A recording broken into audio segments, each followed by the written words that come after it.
Muchísimas gracias por haberme invitado. Para mí es un honor inmerecido. Yo no tengo nada que ver con la política, estoy muy alejado del mundo político.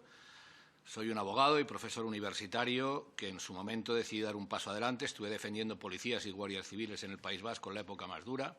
Hice más de 40 juicios contra ETA.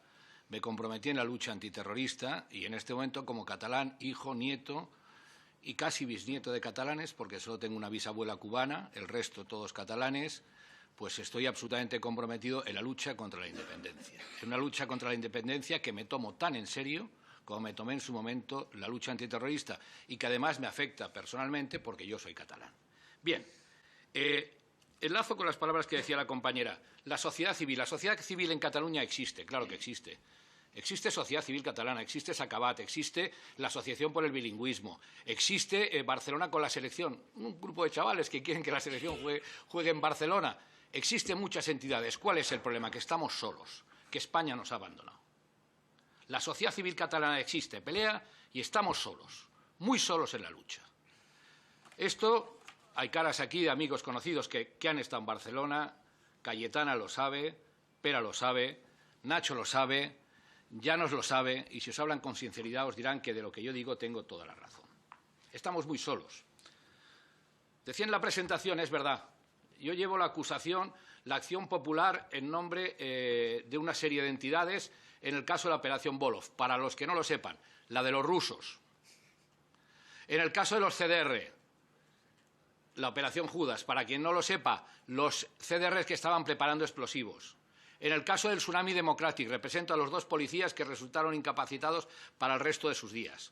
Luego, porque estoy seguro que si les pregunto a ustedes, que son diputados, si saben cómo están estas causas y cuál es el efecto que puede tener estas causas sobre la amnistía, muy probablemente muchos de ustedes no sabrían qué contestarme. Y les estoy hablando de 3 de las causas claves en las que se va a aplicar la ley de amnistía o en las que se va a pretender aplicar la ley de amnistía. Porque la ley de amnistía la van a tener que aplicar los jueces. Y luego, si quieren, les explico alguna cosa más sobre esto. Pero bueno, como soy jurista y vamos a hablar de la ley de amnistía, en primer lugar, ¿lo que se va a aprobar es una ley de amnistía? No, no es verdad. Es una falsa ley de amnistía. Es una ley de indulto generalizado encubierta de ley de amnistía. ¿Por qué? Porque si fuera una ley de amnistía, los delitos que se condonan, para entendernos, porque se consideran que no son hechos delictivos, habrían desaparecido del Código Penal. Y en el Código Penal sigue existiendo la malversación, sigue existiendo el delito de desórdenes públicos, etcétera, etcétera. La amnistía procede cuando el paradigma y las bases esenciales de un ordenamiento jurídico va a cambiar en función de un cambio social o político determinado. La del 77. Esto no es una amnistía, porque el paradigma político, aunque estoy convencido que hay quien quiere cambiarlo, hoy por hoy no lo van. Hoy por hoy sigue siendo el mismo y espero que no lo lleguen a cambiar y ahí sí que tengo toda mi confianza en ustedes y en otros como ustedes. Segunda cuestión, consecuencia de lo dicho. Es una ley absolutamente inconstitucional porque rompe el principio de igualdad. Si el delito de malversación sigue existiendo y sigue existiendo, oiga, ¿cómo es posible que en una etapa determinada, en una época determinada y en una circunstancia determinada, ese delito de malversación no fuera constitutivo de un elemento de carácter delictivo en Cataluña porque la finalidad era la independencia y sí en Cádiz o en Galicia, si la finalidad era, por ejemplo, darle ese dinero malversado a una entidad a la que fuera? Eso es imposible, eso rompe el principio de igualdad. O era delictivo o no era delictivo. Y si no era delictivo, no lo era para nadie. Y si era delictivo, porque sigue estando en el Código Penal, no cabe la posibilidad de aplicar una ley que considere no delictivo un hecho que sigue vigente en el Código Penal. Rompe, en consecuencia, el principio de igualdad. Rompe el principio de seguridad jurídica. Cuidado con la trampa del lawfare. Cuidado con la trampa. Yo a veces oigo tertulias y oigo programas de radio y de televisión y yo creo que hay gente que no se ha dado cuenta dónde está la trampa del lawfare. ¿El lawfare qué quiere decir? El lawfare es una definición que dio un general asesor americano, Charles Dunlap, que dijo que consiste en la utilización de los medios judiciales o de la utilización de las leyes, es una derivación del warfare, la utilización de las leyes para conseguir aquello que de otra manera solo se hubiera podido conseguir a través de una fuerza militar regular. Fíjense ustedes la barbaridad. La barbaridad. Lo que se está diciendo es que lo que se hizo en Cataluña fue poco más o menos que la utilización de los jueces no ya como prevaricadores, sino como auténticos carros de combate. Porque la definición de lawfare proviene de la idea del warfare. ¿Y dónde está la trampa? La trampa está en la ley de amnistía, es verdad, no sale lawfare, pero sí que salen los acuerdos que en las comisiones de investigación serán determinantes a la hora de aplicar las leyes. Y en la ley de amnistía, ¿qué aparece en la ley de amnistía? En la ley de amnistía aparece un artículo, el orden no es una de mis virtudes, aparece un artículo en el cual, si ustedes lo leen, habla de actos de carácter genérico conectados directa o indirectamente con el proceso independentista. Es decir, y por esta vía indirectamente llegamos a la conclusión de que cualquier persona que haya cometido cualquier tipo de delito en Cataluña por el hecho de ser independentista, automáticamente entra en aplicación la ley de amnistía. Con lo cual, oiga, a ver, ¿a usted por qué le persiguieron?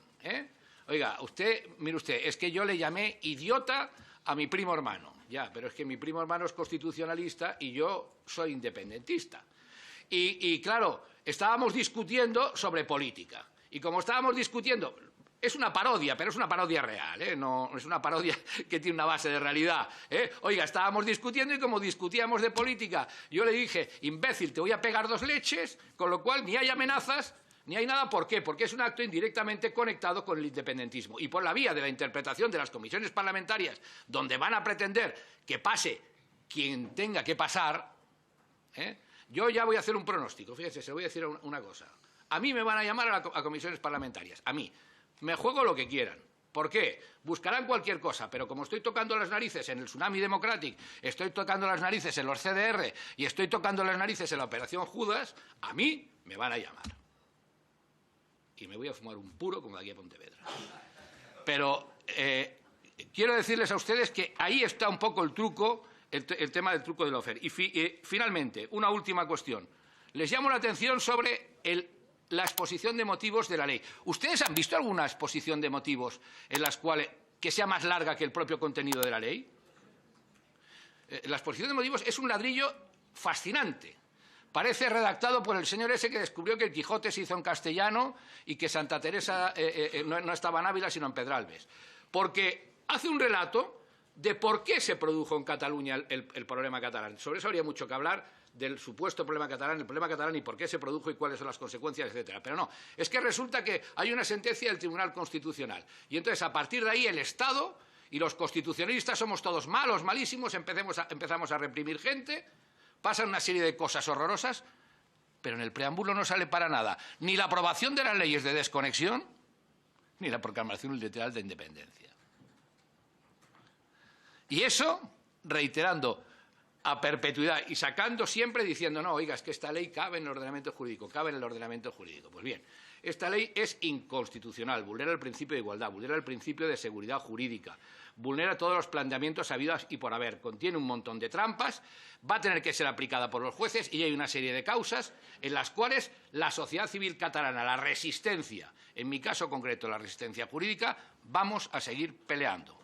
Nos hagan lo que nos hagan. Nos toquen las narices como nos toquen las narices, porque ya lo están intentando, porque ya lo intentan, nos respetan porque nos temen. En mi caso concreto yo les puedo decir, a mí cuando me dicen alguna, a mí ya no me hablan demasiado de muchas cosas, tengo muchos amigos independentistas, pero yo siempre les digo lo mismo, perdonen, si yo me jugué la vida acusando miembros de ETA por una comunidad autónoma, una parte de España que no es la mía, por la mía me la voy a jugar todos y os podéis guardar vuestros buenos consejos en el bolsillo. Muchas gracias.